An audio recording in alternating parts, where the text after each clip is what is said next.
সকাল কখন হয়, সূর্য কখন অস্ত যায়, এই মিডল ইস্টের দেশে রাত দিন পরিশ্রম করে কে হয় কোটিপতি, কে হয় ভিখারি। কিন্তু যখন সে দীর্ঘ 15 বছর, 20 বছর, 30 বছর প্রবাস জীবনে কাটিয়ে যখন দেশে যায়, কে হয়তো বা আজীবন মৃত্যুর আগ পর্যন্ত আফসোস করে, হায় আমি এই সময়টুকু কী করলাম।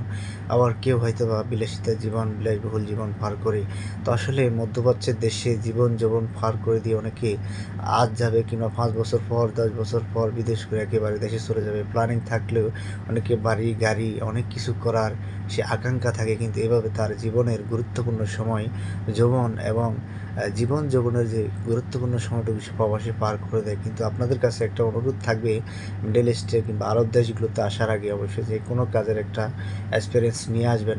যদি নিজের ভিতরে ইচ্ছা শক্তি থাকে এবং যদি সফলতা অর্জন করার লক্ষ্য থাকে, তাহলে আপনি লক্ষ লক্ষ টাকা ইনকাম করতে পারবেন। আর যদি অলসতা এবং মাদকাসক্ত হন, নারী